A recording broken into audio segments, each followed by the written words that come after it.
É o momento da nossa conversa, nós estamos juntos aqui no Papo Sintonia, pela rede Excelsior de Comunicação, também pelo Facebook, pelo YouTube e Instagram, para quem vai estar acompanhando essa live agora aqui ao vivo, seja bem-vindo, bem-vinda, ou você que vai assistir depois esse vídeo, vai ver depois o replay, também deixa aí os seus comentários. Eu estou aqui com a terapeuta de casais, terapeuta transpessoal, Bel Soares, ela que também trabalha com a sexualidade plena, é também terapeuta tântrica. Seja bem-vinda mais uma vez, Bel. Obrigada, Paty, obrigada, uma honra estar aqui novamente, você sabe que é uma alegria sempre estar aqui com você. Alegria nossa, e para falar de um tema também tão importante, nós estamos no mês de maio, o mês que se celebra as mães, e é tão bom, né, a maternidade, tem tanta coisa positiva que envolve esse papel da maternidade, mas há também muitas questões que a gente não pode romantizar e esquecer. E uma delas é esse conflito que as mulheres que se tornam mães vivem em relação à sua sexualidade. Exatamente sobre isso que nós queremos falar. Maternidade e sexualidade é um desafio atual, Bel, por quê? Um desafio muito grande para nós mulheres, né? Na verdade, a maternidade sempre representou um desafio, talvez agora a gente esteja olhando de forma mais verdadeira e mais honesta para esses desafios. Mas prover uma vida, nutrir uma vida é desafiador para o corpo, para as emoções, para o psicológico dessa mulher. E na modernidade, de forma específica, isso se torna mais aflorado, Paty, exatamente por esse acúmulo de funções que a gente falava na abertura, né? Uhum. Se em gerações anteriores a maternidade era algo que a mulher podia se dedicar de forma exclusiva ou de forma mais restrita, hoje essa mesma mulher, ela precisa reunir várias funções, a função profissional, a função de esposa, a função de mãe, e conseguir ser cobrada para que tudo esteja funcionando de forma perfeita. Então, esse acúmulo de funções, esse ritmo acelerado que nós estamos vivendo, de cada vez ter mais obrigações, isso realmente traz para a maternidade e para a sexualidade desafios específicos do nosso tempo. E como é que essa mulher ela tem lidado com esse conflito, né? Quando chega essas questões para ela, será que eu estou sendo uma boa mãe? Aí vem todo o processo de culpa, mas meu filho pede por mim, o meu esposo também está cobrando aquela atenção, aquele carinho que nesse momento eu estou entregando ao meu filho. Como que ela lida com isso? E as consequências, quando ela se depara com esse conflito, sem recursos para administrar, para resolver. Qual o desfecho disso, Bel? Esse é o principal ponto, Paty, é a autocobrança. Nós já temos, sim, uma cobrança social, uma cobrança de uma cultura que exige de nós esse máximo desempenho, esse dar conta de tudo. Mas o maior algoz das mulheres é o seu sentimento, o reflexo dessa cobrança externa na sua autocobrança. Então, eu preciso começar, né, esse programa com um recado muito especial para as mulheres de que trabalhe abrir mão desse perfeccionismo, trabalhe abrir mão desse máximo desempenho, dessa idealização que se faz e que as redes sociais vieram reforçar muito, desse lugar dessa maternidade ideal, desse lugar desse relacionamento ideal, porque qualquer idealização, ela está fora do que é possível para a grande maioria das pessoas, e a sua maternidade precisa ser vivida a partir da sua realidade, da sua história, do seu corpo, da sua própria vida. Então, as redes sociais que trazem as mães que com uma semana a barriga já está chapada, já está em forma, já está posando, tirando a foto à luz do sol, ai, que coisa linda a maternidade. Lembrem que rede social é um recorte da vida de cada pessoa, e as pessoas só colocam na rede social o seu melhor recorte. Se você está vivendo a sua maternidade com cansaço, com exaustão, se você está nesse momento de conflito, isso é o natural, isso é o normal. O seu corpo está passando por transformações, o seu campo emocional está passando por transformações. Então, primeiro recado para as mães, né, principalmente aquelas que estão no puerpério, que estão vivendo essa experiência pela primeira vez. É claro que cada maternidade é única, você pode ter 3 filhos, mas você vai vivenciar de formas diferentes. Mas, especialmente, essas mães que estão enfrentando esse desafio pela primeira vez, acolha os seus conflitos, acalma, vamos ter calma, não vamos sair para querer resolver tudo e alcançar esse lugar de melhor mãe do mundo, de mãe perfeita, porque ele simplesmente não existe. Então, acolha o seu conflito, aceite que isso é natural e vamos com calma buscar caminhos para equilibrar essa grande mudança que você está vivendo. e ficar atenta também a essas cobranças que vêm. Primeiro, essa sua cobrança interna, ver o quanto você tem se maltratado e tem se exigido, né? Tem colocado em você uma rotina supra-humana, de Mulher Maravilha que vai dar conta de tudo. Primeiro, se essa cobrança é sua, e aí você vai ter que ver você com você mesmo, suas questões, seu autoconhecimento, se essa cobrança é de agora, desse momento que você está vendo de maternidade, ou se isso já vem há muito tempo aí como um padrão que se repete de alguém que está sempre se exigindo ser melhor. Se isso não é seu, depois que você se autoavalia, se você vai ver se isso é seu, não, eu não tenho essa cobrança. Eu não sei, eu sei que eu não sou perfeita, que eu não dou conta de tudo. Então, de onde está vindo essa cobrança? É externa, porque logo começa, aparece, né? Nossa, você está acabada, agora que você pariu, você tem filho, não se cuida mais, não faz mais uma unha, não vai no salão, o marido também, você só olha para o filho. São muitas cobranças para que você esteja perfeita, tanto no papel de mulher, quanto no papel de mãe. Então, a gente quer saber quem aí está nos ouvindo, está nos vendo, já se sentiu cobrada para estar ok, para ter um ótimo desempenho nesses papéis, e o que vocês fizeram com isso, no momento dessa cobrança? Conta a experiência que a gente quer saber. Então, essa cobrança, quando vem, geralmente, o que as mulheres fazem? O que elas trazem para vocês, para vocês? A extrema exaustão, né, Paty? O extremo esforço de realmente atender essas expectativas. A criança chega, essa mulher se vê cobrada por sua própria mãe, pela sogra, pelo esposo, cada pessoa tem uma opinião do que deve ser feito. Então, o normal é essa mulher entrar nesse fluxo de cobrança, é tentar atender essas expectativas e gerar um nível de esforço interno muito grande. Então, é comum a depressão pós-parto. É comum essa mulher entrar em um processo muito pesado de tristeza, de isolamento, por ela estar se sentindo incompetente, por ela estar se sentindo uma péssima mãe, porque o mundo inteiro tem opinião sobre o que fazer com o seu próprio filho. Então, esse campo de proteção e de conseguir entender que essas idealizações e essa forma perfeita de ser mãe, que todo mundo tem uma receita para você, ela não existe. Então, o caminho que as mulheres geralmente seguem é esse entristecimento, é esse recolhimento, é essa sensação de fracasso. Isso é o caminho natural.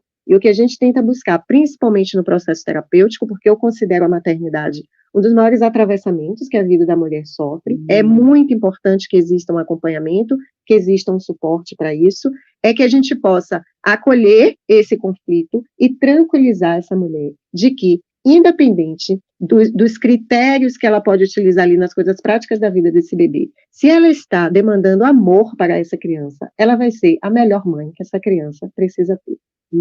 E esse amor que você dá, primeiro passo por esse amor que você está se dando, né? Se você está se cuidando, se você está se amando, aquilo que você tem é o que você vai passar, eu acredito nisso.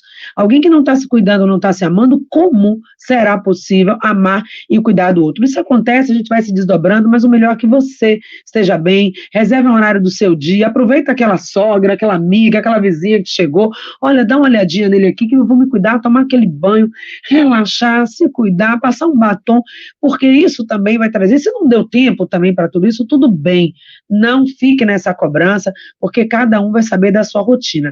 E aí eu trago essa questão da imagem, porque sexualidade e autoimagem estão muito relacionadas. Aí essa mulher se olha e diz, ai meu Deus, eu tô flácida, meu corpo engordei na gestação, com aquela história que todo mundo cai comendo por duas. Muito, E aí depois eu ouvi o pessoal falar, ai não, mas agora não dá mais, como é que eu vou ter minha vida sexual ativa, meu parceiro vai me olhar e não vai me reconhecer, não. Aí ela se fecha, porque ela não está se vendo mais como uma pessoa atraente depois da gestação. E aí, perfeito, Paty, mas eu quero antes pegar algo super importante que você falou e que eu quero deixar para as mulheres, e agora eu vou um recado especial para os homens, para os pais.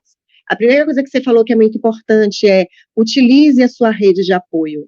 Não tenha medo, não tenha vergonha de pedir ajuda. Não tenha medo, não tenha vergonha de chegar para sua mãe, para sua sogra, para uma amiga, para a madrinha, para quem quer que seja que você confie e dizer, eu estou cansada. Você pode vir aqui ficar algumas horas com o meu bebê? Não tenham, quebrem esse tabu, quebrem esse medo do julgamento, quebrem esse medo. Trate, obviamente, com pessoas que você tem confiança, não só de que pode receber essa sua vulnerabilidade, mas que irá cuidar do bebê com todo amor e cuidado. Mas peça ajuda. E para os pais, aí a gente vai entrar nessa questão do corpo, porque sim, é um outro processo muito intenso que a mulher sofre. Eu quero dizer para os pais, né, para os homens.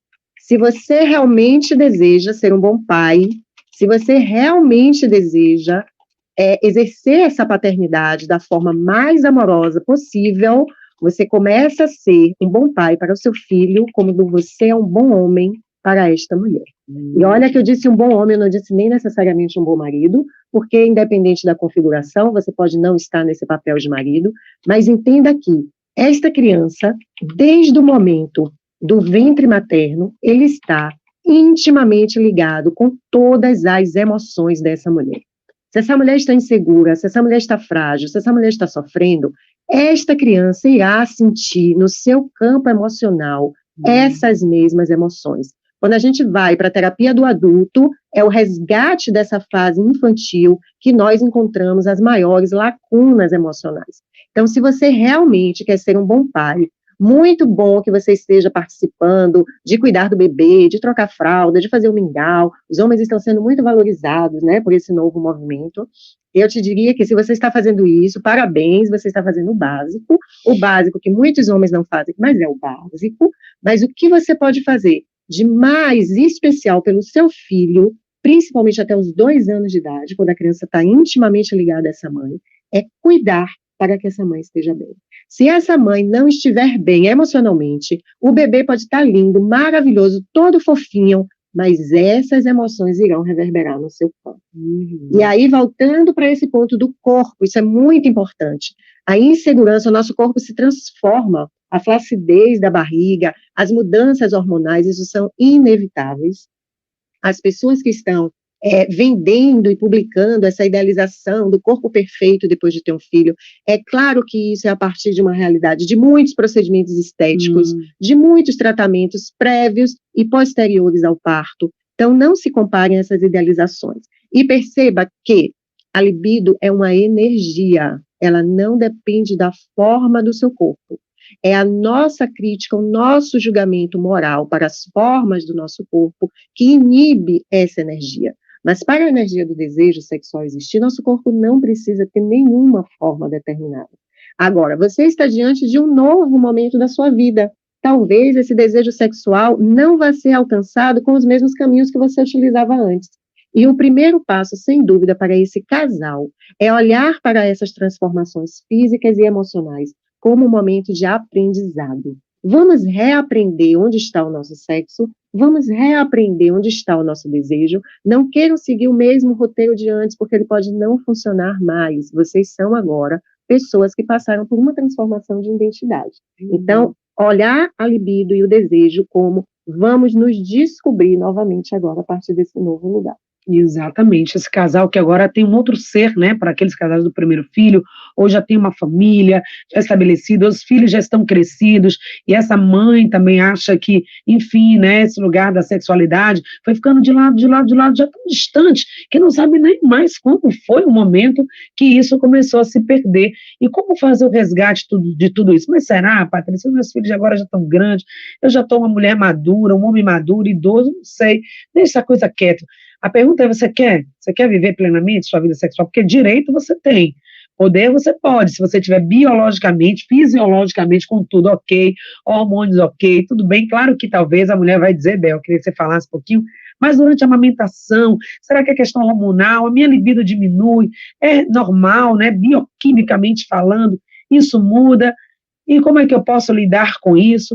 E aí, para aqueles que já também estão naquela fase de mais distanciamento, será que a terapia tântrica, que muitas vezes é tão vista de forma assim, né, pejorativa, de forma errada de como se vê, digo errada, mas talvez falta de informação, e será que ajuda? E você é terapeuta tântrica? Diga aí para os nossos ouvintes. Sim, ajuda muito, Paty. Por quê? Porque a terapia tântrica, ela permite esse casal, em qualquer ciclo da sua vida, como você falou, independente da faixa de idade que você está, se abrir para novas perspectivas dessa sexualidade.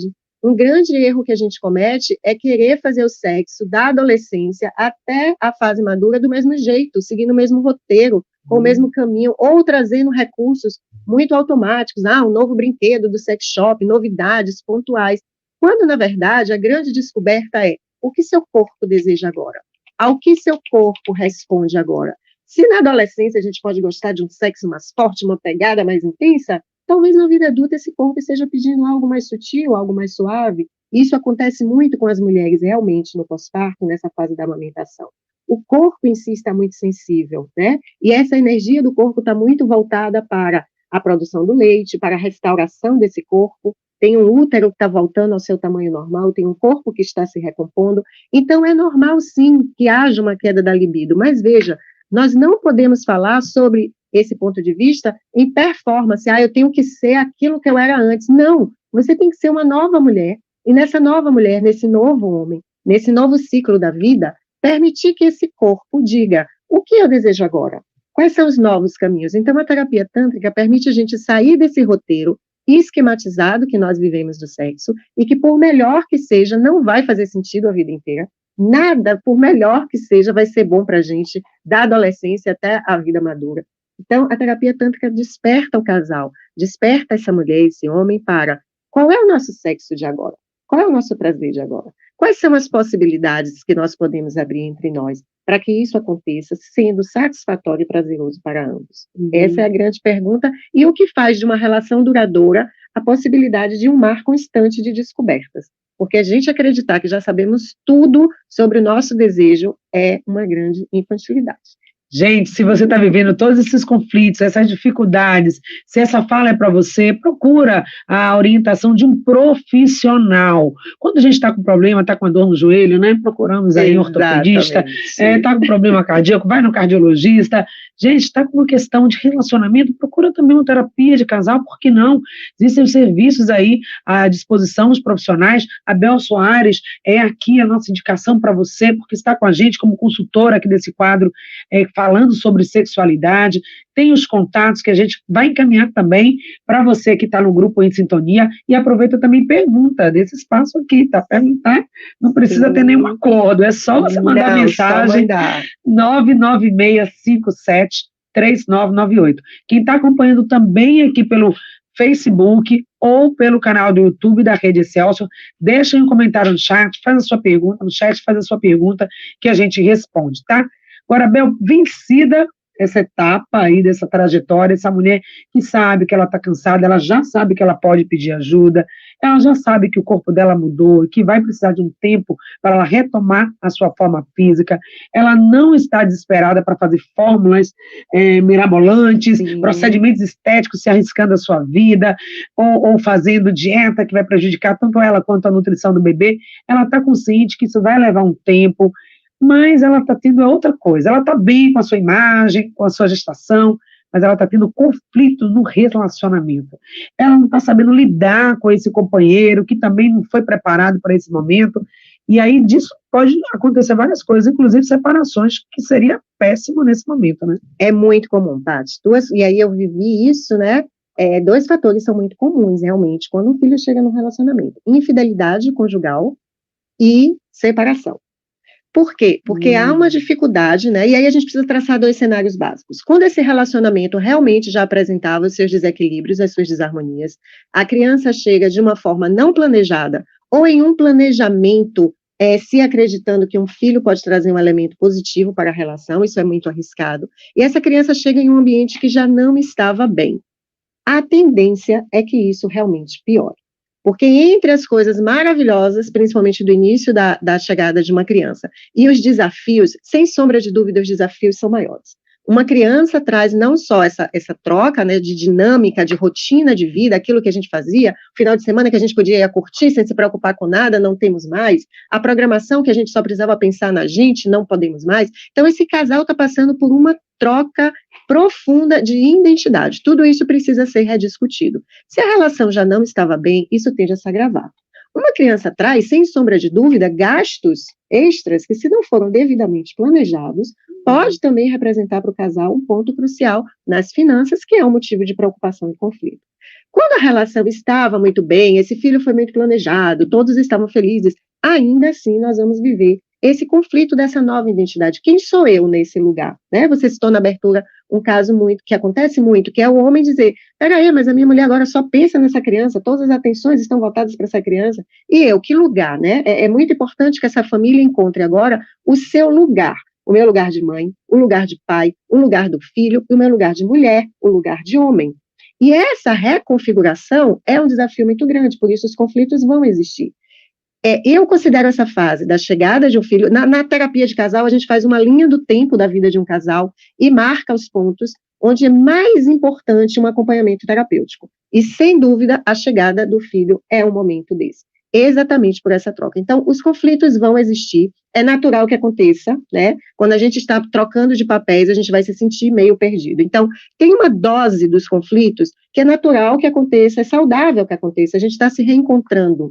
Agora, quando esse conflito se torna em um nível de desarmonia grande, em uma tensão emocional muito grande, quando essa criança, a própria criança começa até a manifestar essa desarmonia, com dificuldade de sono, com muito choro, com muita irritabilidade, aí é momento de buscar ajuda e acompanhamento terapêutico, porque esse conflito está deixando de ser saudável. E especialmente para essa mãe, que está muito conectada com essa criança, isso pode refletir impactos para a vida da criança, que serão refletidos lá na fase adulta, muito arriscado. Pois é, e deixar tudo isso no colo da mulher, né, que já está tendo esse papel de alimentar, de trazer o carinho, dos cuidados básicos aqui para o desenvolvimento dessa criança, deixar também só na responsabilidade dessa mulher, que também ela crie, que ela esteja bonita, sedutora, que depois de um dia todo exaustivo, de não sei quantas fraldas, não sei quantas mamadeiras, do peito, do seio também, do peito, que muitas vezes mulheres passam por essa situação, que à noite ela esteja toda disponível. Exatamente. É pedir demais, né? Pedir demais. E a mulher, às vezes, fica nesse lugar, que é ela, a culpa é minha, eu tenho que fazer alguma coisa. Exatamente, fica nesse lugar. Nós temos, a nossa energia vital, ela é muito potente, mas ela não é infinita. Existe uma quantidade limitada, e quando você está nesse processo de exaustão, um corpo exausto não está pronto para o prazer. Um corpo exausto não está pronto para um sexo satisfatório. Então, retirar essa carga de obrigação, encontrar essa rede de apoio, esse homem estar nesse lugar de suporte afetivo e para a prática cotidiana da vida, são os ingredientes básicos e um espaço para um diálogo franco e verdadeiro, são os ingredientes essenciais para que esse casal possa atravessar minimamente essa experiência de forma equilibrada. E pois é, e família como um todo, né? Dá apoio a essa mulher, dá apoio à mulher em tudo que ela precisa, ela está atravessando, como a Bel falou, a maternidade é algo que atravessa a mulher de uma forma muito impactante, prazerosa, maravilhosa, transformadora, mas também muito desafiadora. E nós mulheres, vamos exercitar também a sororidade, a empatia, chegou perto de uma mulher que está recém-parida, dá aquela força, dá um carinho, vai lá, ajuda essa mulher, faz uma maquiagem, arruma ela para que ela possa também conseguir passar por esse momento, não é isso? Sem dúvida. Sem julgamento, né, gente? Sem julgamento. Está com uma mulher que teve o seu bebê agora na família, ofereça sobretudo ajuda. Posso ir aí? Posso ficar com ele um pouco para que você possa se cuidar? Se disponibilize para isso. Não faça só aquela visitinha de chegar lá com um presentinho, ai, que bebê fofinho. Não. Essa mulher necessita, sobretudo nesse momento, de suporte, de ajuda para a vida cotidiana e de amparo afetivo. E quem sabe até ficar um pouco com esse bebê para que esse casal tenha também seu momento de intimidade, possa sair os dois, sair daquele ambiente, daquela tensão toda e poder relaxar e viver essa sexualidade plena, que é um dos assuntos e dos serviços da nossa convidada de hoje, Bel Soares. Obrigada, querida. Deixe aí sua mensagem final. Ai, Paty, obrigada mais uma vez. Um prazer estar aqui. Quero muito que cada casal que está vivendo esse desafio, e aqui a gente falou só do início da maternidade, tem outros à medida que a criança vai se desenvolvendo, que vocês possam se unir na intenção de amar e apoiar um ao outro, para que essa criança realmente possa ter esse equilíbrio emocional, e não desistam, né? Eu sou uma fã do amor, eu sou uma torcedora dos relacionamentos, então vejam esses desafios como uma travessia, não desistam. Recado dado. Obrigada a vocês que ficaram com a gente. Tchau, Instagram, Facebook, essa entrevista depois você pode acompanhar lá também no site patriciatosta.com.br. Beijo, até a